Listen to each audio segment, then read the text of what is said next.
আসসালামু আলাইকুম ওয়া রাহমাতুল্লাহ। বন্ধুরা কেমন আছেন? আশা করি সবাই ভালো আছেন। তো বন্ধুরা, বাংলাদেশ জামায়াতে ইসলামী নতুন একটি লোগো তৈরি হয়েছে, যে লোগোটি সম্পর্কে সোশ্যাল মিডিয়ায় ভ্রান্ত ধারণার ঝড় বইছে। সেই ভ্রান্ত ধারণার ঝড় থামিয়ে দেওয়ার জন্য, ওই সম্পর্কে ভুল ভাঙানোর জন্য আজকের এই ভিডিওটি। তো এই জন্য ধৈর্য সহকারে পুরো ভিডিওটি দেখবেন। ভালো লাগলে লাইক দিবেন, শেয়ার করবেন বন্ধুদের মধ্যে, আর অবশ্যই আমার চ্যানেলটি সাবস্ক্রাইব করে অল নোটিফিকেশনে ক্লিক করবেন, এবং ফেসবুক থেকে যারা দেখছেন পেজটি ফলো করেই পাশে থাকবেন পরবর্তীতে নতুন নতুন ইনফরমেটিভ ভিডিও পাওয়ার জন্য। তো বন্ধুরা, আমরা চলে যাচ্ছি মূল ভিডিওতে।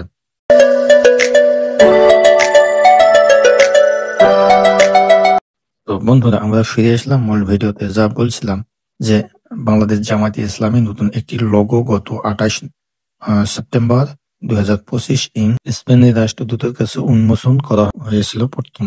তো এই লোগোটি সম্পর্কে বিস্তারিত আলোচনা করব আজকের ভিডিওতে। তো বন্ধুরা, বাংলাদেশ জামায়াতে ইসলামী আগের যে মনোগ্রাম বা লোগোটি ছিল, দলীয় লোগোটি, সেই লোগোটি অনেক কিছু সংশোধন করা লাগতো। তো এই জন্য অনেক গবেষণা ও নিবেষণা করি কয়েকটি লোগো বা মনোগ্রাম তৈরি করা হয়েছে বাংলাদেশ জামায়াতে ইসলামের।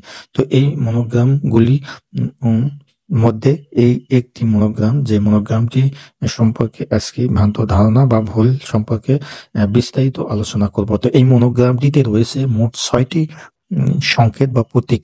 এই প্রতীকগুলো সম্পর্কে আলোচনা করছি। আপনারা মনোগ্রামটিতে লক্ষ্য করবেন, প্রথমে যে উপরে একটি বাউন্ডারি রয়েছে, এই বাউন্ডারিটি একটি গম্বুজ আকারে, অর্থাৎ এটি গম্বুজের সংকেত বহন করে থাকে।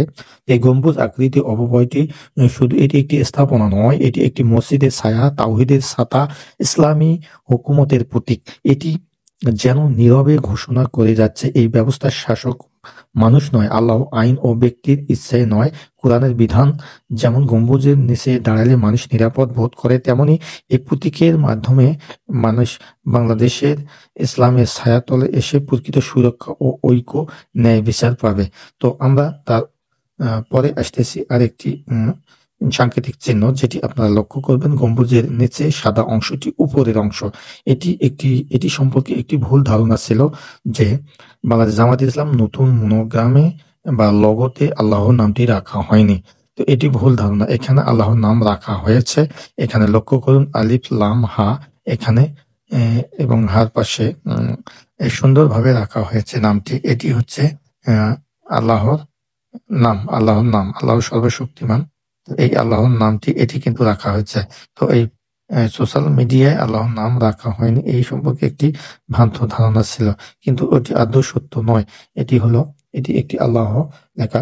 সব শক্তি, সব জ্ঞান, সব ন্যায়ের উৎস একমাত্র আল্লাহ। তিনি আসমান জমিনের মালিক, আর তিনি আমাদের শেষ আশ্রয়দাতা। তিনি আল্লাহ ভরসা করে, আর তার জন্যই যথেষ্ট। এই জন্য উপরে মনোগ্রামটি আল্লাহ লেখা হয়েছে। তারপরে আসি আমরা আরেকটি চিহ্ন রয়েছে তার নিচে, দাঁড়িপাল্লা। এই দাঁড়িপাল্লার প্রতীকটি এর আগের মনোগ্রামও ছিল, এখানেও আছে। এই দাঁড়িপাল্লা আগের মতোই উচ্চকণ্ঠ নয়, বরং সংযত ও পরিণত, যেন বলেছে ন্যায় শুধু শান্তি দেওয়ার নাম নয়, বরং ভারসাম্য রক্ষার অপর একটি নাম। তারপরে আমরা চলে আসি আর একটি সাংকেতিক চিহ্ন, যে চিহ্নটি আমরা নিচের দিকে লক্ষ্য করব, যে চিহ্নটি রয়েছে একটি বই, অর্থাৎ বইয়ের মতো চিহ্ন। এটি আসলে বই নয়, এটি পবিত্র আল কোরআন কিতাব সাদৃশ্য। তো এই আল কোরআন খোলা কিতাব, আল্লাহর কালাম, মানবতার জন্য চিরন্তন হেদায়ত। এতে আছে আলো অন্ধকারের ফয়সালা, ন্যায় অন্যায়ের মাপকাঠি। যে আঁকড়ে ধরবে সে কখনো পথভ্রষ্ট হয় না। কোরআন আমাদের মর্যাদার ঢাল, ন্যায়ের পথ প্রদর্শক, এবং এক কথায় এটি মানব জীবনের একটি পূর্ণাঙ্গ সংবিধান। তো যাই হোক, এরপরে আমরা আছি সেই কোরআনের উপরের যে লাল এবং তার উপরে যে সবুজ অংশটি রয়েছে, এই লাল সবুজ অংশ নিয়ে বাংলাদেশের চিহ্ন, পতাকার প্রতীকের চিহ্নটি এখানে অর্থ বহন করে। তো যাই হোক, লাল সবুজ বাংলাদেশের প্রতীক, এটি পতাকার চিহ্ন। লাল সূর্য, শহীদদের রক্তের আলো, নতুন দিনের সূচনা, স্বাধীনতার ভোর।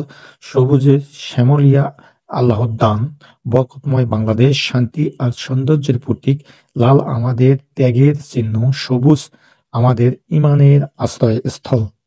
আর একটি চিহ্ন রয়েছে উপরে, লক্ষ্য করুন যে চিহ্নটি রয়েছে একটি কলম চিহ্ন। তো এই কলম চিহ্নটি আপনারা লক্ষ্য করবেন, এই কলম চিহ্নটি উপরে দাঁড়িপাল্লার কাঠি বা মানদণ্ড হিসেবে ভারসাম্য রক্ষা করছে এই কলম। এই কলমের আরেকটি বিশেষত্ব হচ্ছে কলম সদৃশ্য রেখাটি শুধু শিক্ষার প্রতীক নয়, এটি সেই কলম যার কালি দিয়ে আল্লাহর ইতিহাস লেখেন।